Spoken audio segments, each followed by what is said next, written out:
Welcome to విజయ వారి వంటలు. ఎలా ఉన్నారండి అందరూ? బాగున్నారా? ఈరోజు నేను మీ అందరి కోసం టమాటా నిల్వ పచ్చడి ఎలా చేయాలి అనేది చూపిస్తానండి. ఒకసారి నా పద్ధతిలో ఈ కొలతలతో మీరు చేసి చూడండి. మీకు ఖచ్చితంగా చాలా బాగా వస్తుందండి.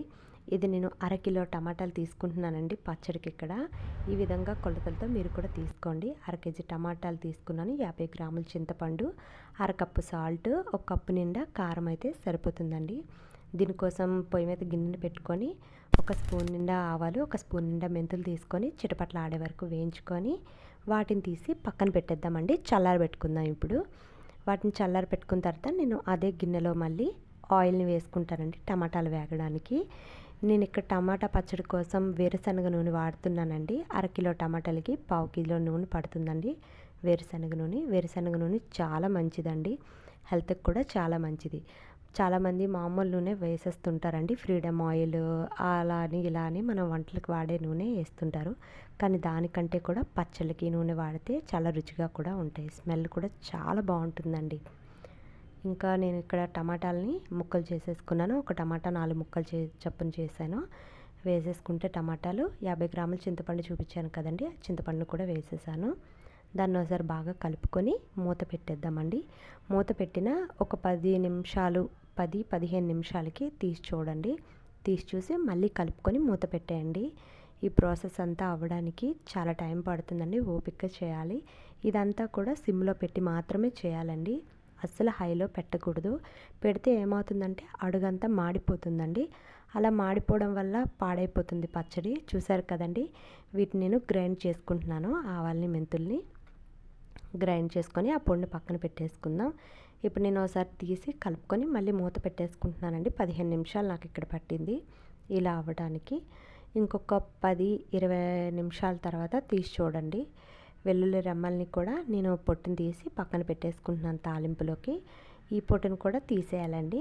మళ్ళీ మనం ఏంటంటే ఇప్పుడు మళ్ళీ ఒక 20 నిమిషాల తర్వాత నాకు ఇలా వచ్చిందండి, మొత్తం ముద్దలా అయిపోయింది. చూసారు కదా, అరకిలో టమాటాలకి ఇంత కొంచెం ముద్ద వచ్చింది. మీకు కూడా ఇలాగే రావాలండి. కొంచెం వాటర్ అనేది ఉన్నా కూడా టమాటా పచ్చడి మొత్తం పాడైపోతుంది 2-3 రోజులకే.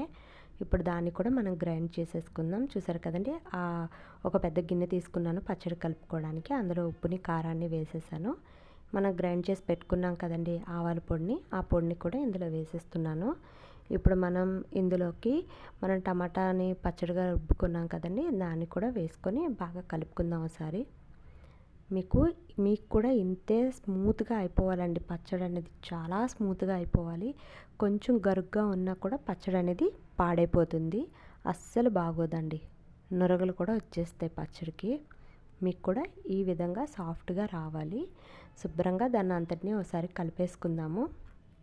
ఈ విధంగా కలుపుకున్న తర్వాత కలర్ అనేది చాలా బాగా వస్తుందండి. నేను ఇక్కడ ఆశీర్వాద్ రెడ్ చిల్లీ పౌడర్ని వాడాను.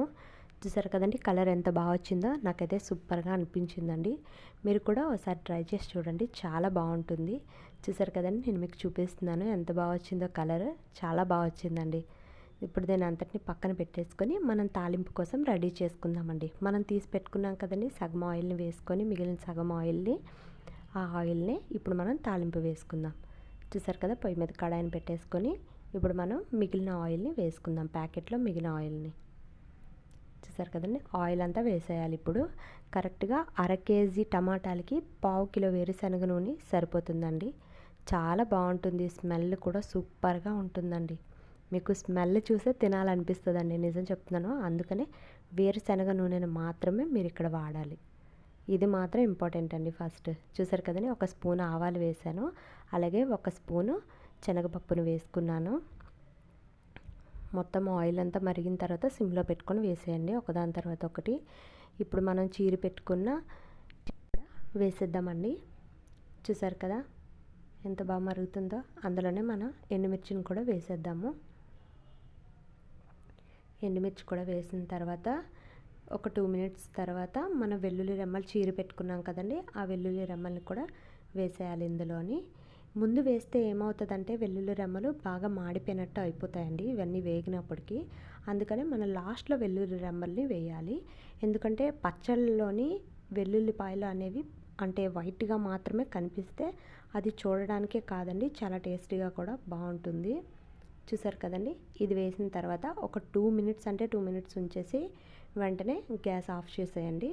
చూసారు కదండి, వెల్లుల్లి రెమ్మలు అస్సలు రెడ్గానే అవ్వలేదు. మీకు పచ్చళ్ళలో కూడా అలానే కనిపిస్తాయి. చూసారు కదండి, ఇక్కడ కూడా మీకు వెల్లుల్లి రెమ్మలు వైట్గానే కనిపిస్తున్నాయి. అలాగే అదంతా చల్లారిపోయిన తర్వాత పచ్చళ్ళలో వేసి శుభ్రంగా కలిపేసుకోవాలి. చూసారు కదా ఎంత బాగా కలిపేసాము, ఎంత బాగా కనిపిస్తుంది కదండి. మీకు ఇప్పుడు దగ్గర పెట్టి ఫోటో చూపిస్తానండి. చూసారు కదండి, చాలా బాగుంది కదా కలర్. నేను రెడ్ చిల్లీ పౌడర్ని వాడానండి, ఆశీర్వాద్. ఇంత బాగా వచ్చింది నాకు కలర్. మీకు కూడా ఖచ్చితంగా ఇంతే బాగా వస్తుందండి. చాలా బాగుంది కదా చూడటానికి. మీరు కూడా ఒకసారి ట్రై చేసి ఐ హోప్ ఈ వీడియో మీ అందరికీ నచ్చిందని అనుకుంటున్నానండి. నచ్చినట్టయితే నా ఛానల్ని సబ్స్క్రైబ్ చేసుకోండి, లైక్ చేయండి, షేర్ చేయండి, కమెంట్ చేయండి. సబ్స్క్రైబ్ చేసుకోవడం అస్సలు మర్చిపోవద్దు. Thank you so much.